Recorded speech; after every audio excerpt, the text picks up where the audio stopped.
Depois de um ano assim absolutamente recorde de dividendos em 2025, a grande questão na cabeça de todo investidor é: e agora? Será que 2026 vai ser um ano de ressaca? Uma espécie de deserto para quem foca em renda passiva? Pois é. Essa preocupação não é pequena. A gente vê essa discussão em toda parte. Sem dúvida. A gente precisa entender por que essa percepção de um 2026 fraco se instalou, sabe? Exato. E para isso, temos que olhar com uma lupa para o que aconteceu em 2025. A partir daí, a gente pode explorar os argumentos que, na verdade, apontam para um cenário bem mais otimista. Vamos analisar a fundo os motores dessa distribuição de lucros, os dividendos e os juros sobre capital próprio. Certo. Porque para entender o futuro, a gente precisa decifrar o passado. E 2025 foi um ano peculiar.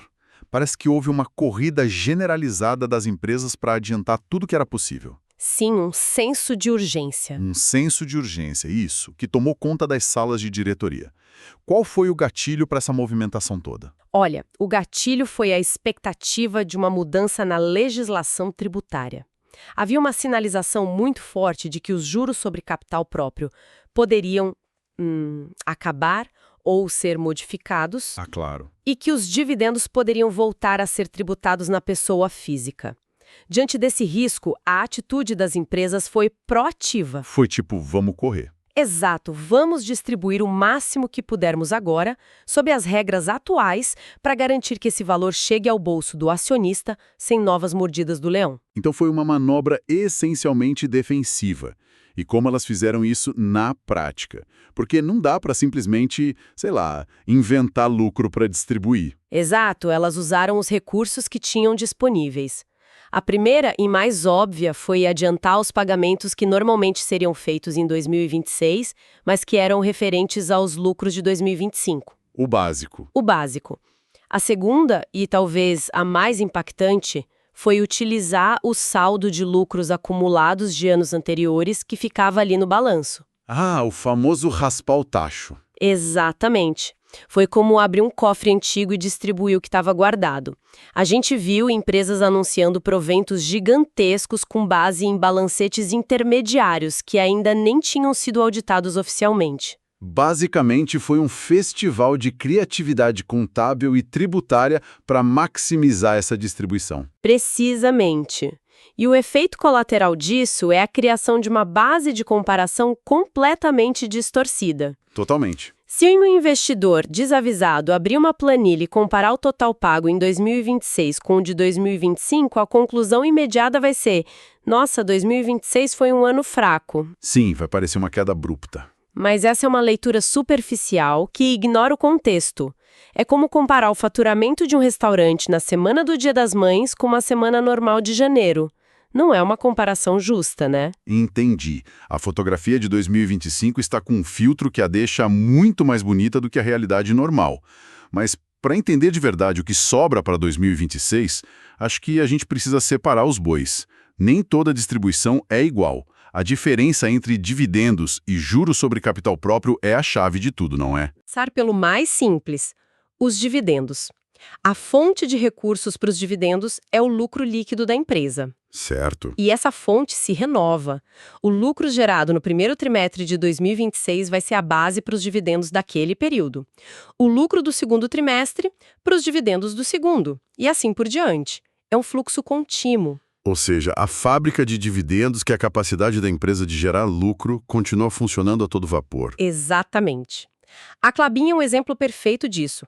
Ela fez uma grande antecipação em 2025, mas fez questão de comunicar ao mercado que a sua política de dividendos para 2026 estava intacta. Ah, isso é importante. Muito.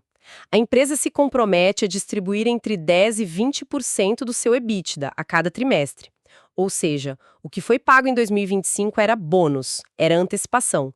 O salário de 2026, baseado nos resultados de 2026, continuará a ser pago normalmente. Direta quanto o lucro do trimestre. É exatamente aí que mora a nuance. A base de cálculo do JCP não é o lucro do período, mas sim o patrimônio líquido ajustado, multiplicado por uma taxa de referência, a taxa de juro de longo prazo. Tá. Só que existe um teto, uma limitação legal. O valor total de JCP que uma empresa pode pagar em um ano não pode ser maior do que 50% do lucro daquele ano ou 50% do saldo de lucros acumulados de anos anteriores. É sempre o maior dos dois. Sempre o maior dos dois. Espere um pouco. Se a base são os lucros acumulados e as empresas rasparam o tacho desse saldo em 2025, como você disse, Sim, isso não significa que o pagamento de JCP em 2026 está estruturalmente comprometido. Parece um problema sério. essa é a preocupação legítima, mas a resposta está na dinâmica contábil. Sim, muitas empresas começaram 2026 com um saldo de lucros acumulados menor. Isso pode, de fato, causar uma redução inicial. E temporária. Temporária é a palavra-chave, então. É a palavra-chave. À medida que a empresa vai gerando novos lucros ao longo de 2026, esse saldo de lucros acumulados vai sendo recomposto. Trimestre a trimestre, a capacidade de pagar JCP volta a crescer. Ah, entendi. Não é uma torneira que secou para sempre, sabe? É um reservatório que diminuiu, mas que está sendo reabastecido continuamente pelo lucro corrente. Então é mais um soluço do que uma doença crônica? E na prática, a gente já está vendo empresas conseguindo anunciar JCP mesmo depois da festa de 2025? Sim, e esse é um sinal importante. O Santander, por exemplo, mal começou o ano e já anunciou um JCP relevante, de 21 centavos por ação. Já. Já. Isso mostra que empresas com resultados robustos e consistentes continuam tendo espaço para usar esse mecanismo. O reservatório delas não esvaziou por completo e já está enchendo de novo. Certo, a parte técnica está mais clara. Mas vamos para o quadro geral. Se a gente colocar tudo isso na balança, o que nos dá a confiança de que o fluxo de proventos, de forma geral, vai continuar forte em 2026? Certo. Porque, no fim do dia, quando uma empresa gera lucro, ela pode reinvestir ou distribuir. Por que a gente acredita que a opção de distribuir vai continuar sendo a preferida? O que é fascinante aqui é que a tese de um 2026 forte não se baseia em um único fator, mas em pilares bem sólidos. Ok. O primeiro, e talvez o mais poderoso no Brasil, é o incentivo do controle definido. A grande maioria das nossas empresas listadas tem um dono claro, seja uma família, uma holding ou o governo. Um dono, sim. E esse controlador quer e precisa receber sua remuneração. Distribuir dividendos não é um ato de caridade com o acionista minoritário. É o interesse pragmático do controlador em receber o seu dinheiro. É o famoso dividendo é o salário do dono. Em muitos casos é exatamente isso. Ele viabiliza o estilo de vida, financia outros negócios da holding, cumpre orçamentos no caso do governo. É um fluxo de caixa essencial. Isso faz sentido, mas não existe um risco aí. Se o controlador só quer sangrar a empresa para receber o seu, ele pode acabar prejudicando o crescimento de longo prazo ao não reinvestir os lucros. Isso não seria um tiro no pé? Excelente ponto. É um equilíbrio delicado. Um controlador que só extrai capital e não reinveste no negócio está, de fato, matando a sua galinha dos ovos de ouro. Certo. Mas os controladores inteligentes sabem disso. Eles buscam um equilíbrio. Distribuir o suficiente para remunerar seu capital, mas retendo o necessário para projetos de crescimento que vão gerar lucros ainda maiores no futuro. E, consequentemente, mais dividendos. Entendi. É uma questão de sustentabilidade. O interesse do controlador de longo prazo se alinha com o do minoritário. Ambos querem que a empresa cresça e continue lucrativa. Ok. Esse é o pilar do dono. Qual o segundo? O segundo são os fundamentos das próprias empresas, o lado micro da história. Apesar de desafios específicos que a gente vê em alguns setores, a grande maioria das vacas leiteiras da Bolsa continua com resultados extremamente sólidos. Elas operam com margens saudáveis, baixo endividamento e forte geração de caixa. Elas têm, como se diz no mercado, gordura no lucro para queimar. Mas e se a economia como um todo desacelerar de verdade em 2026? Se os lucros caírem de forma generalizada, essa gordura não queima rápido? Isso não afetaria a fonte de tudo? Afetaria, sem dúvida. O lucro é a matéria-prima de tudo. Mas é aí que a qualidade das empresas faz a diferença. Companhias de setores mais resilientes, como elétrica, saneamento, seguros. Setores perenes. Exato, tendem a sofrer menos.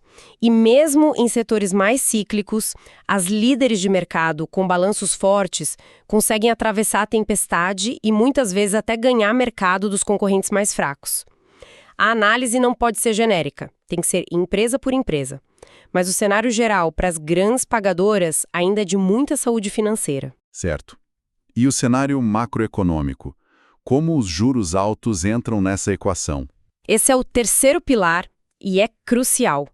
Com uma taxa de juros de 2 dígitos, o dinheiro em si se torna um investimento muito atraente. Verdade. Para uma empresa, isso eleva a régua para qualquer novo projeto. Imagine que você é a diretora financeira e precisa aprovar a construção de uma nova fábrica. Esse projeto precisa prometer um retorno altíssimo, talvez acima de 20% ao ano, para justificar o risco. Para competir com o CDI, basicamente. Exatamente. Para competir com a alternativa de simplesmente deixar o dinheiro rendendo no caixa, com segurança. Quer dizer que o caixa da empresa vira o seu próprio concorrente. Exatamente. Você capturou a essência. Se um projeto novo não rende muito mais que o CDI, a decisão mais inteligente e segura para a gestão é, em vez de arriscar num projeto de retorno incerto, vamos devolver esse dinheiro para o dono, o acionista, e ele decide o que fazer. O dividendo se torna a opção de menor risco. E de maior eficiência na alocação de capital. Perfeito. E me parece que há um quarto pilar ganhando cada vez mais força, que é usar o dividendo como uma ferramenta de marketing, de atração de investidores. Com certeza. As empresas estão percebendo o poder magnético que um fluxo de renda constante tem sobre o investidor. O grande apelo dos fundos imobiliários, por exemplo, é o pagamento mensal. É previsível, ajuda a pagar as contas. Sim. As empresas de ações estão aprendendo essa lição.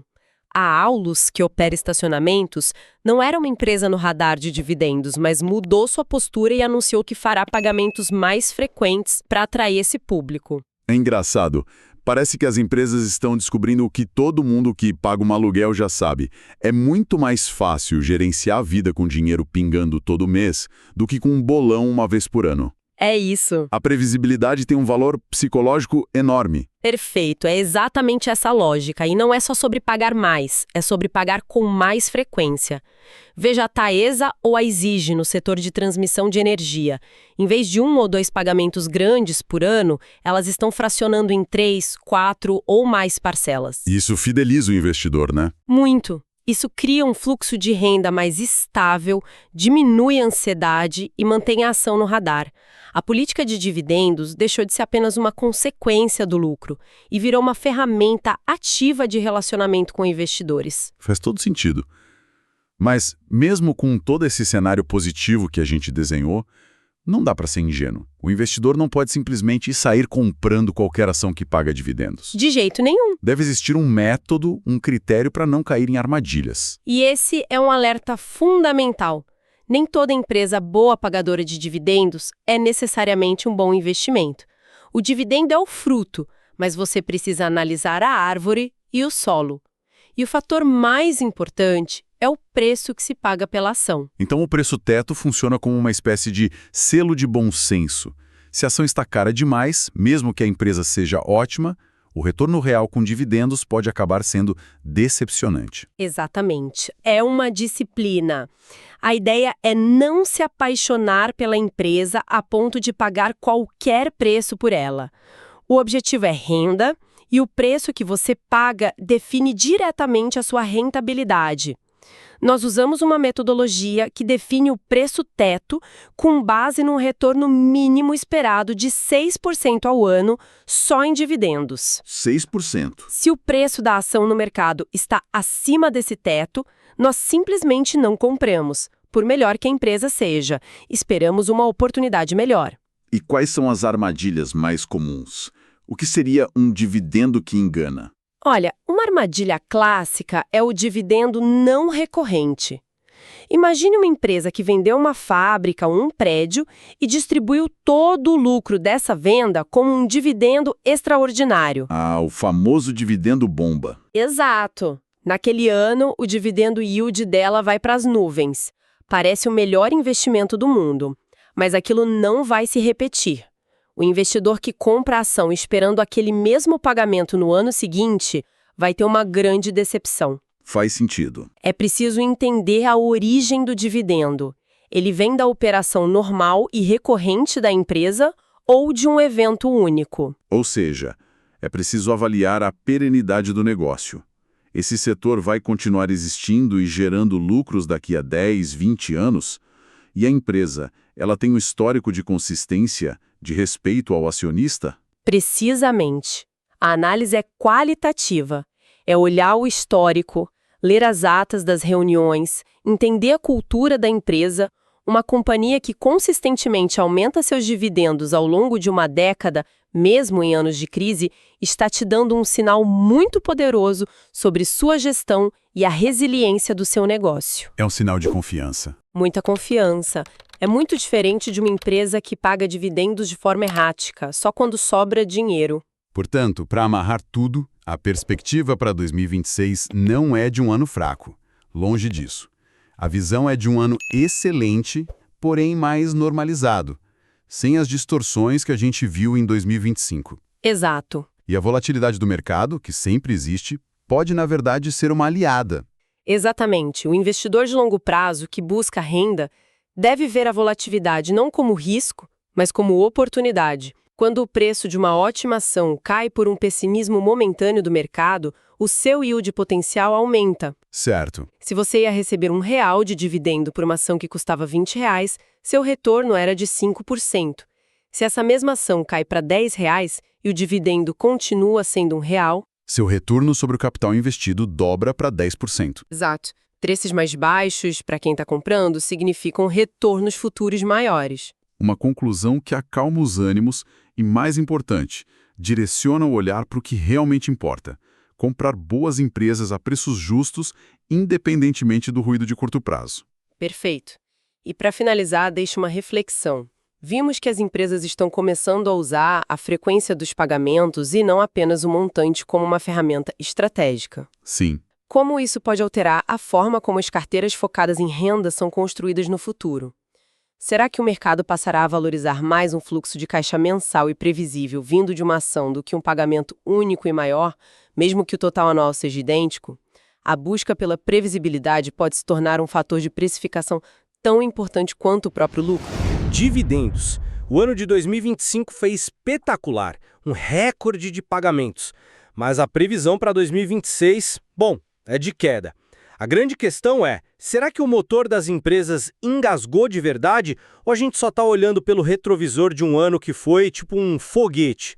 Eu defendo que a base para bons proventos continua forte e que essa queda é mais uma ilusão de ótica do que um problema real. Já eu vejo a coisa por um ângulo bem diferente. Para mim, essa farra de pagamentos em 2025 vai deixar, sim, uma ressaca contábil de verdade em 2026, principalmente ali no começo do ano. Não é só percepção, sabe? A conta não vai fechar do mesmo jeito. Olha, eu entendo a preocupação, mas 2025 foi um completo ponto fora da curva. As empresas correram para adiantar tudo que podiam com medo de uma nova tributação. Isso inflou os números de um jeito que, assim, a gente nunca viu. Mas o dividendo que vem do lucro do dia a dia, esse continua no seu fluxo normal, né? A Klabin, por exemplo, já indicou que vai manter sua política de distribuir uma parte do seu EBITDA.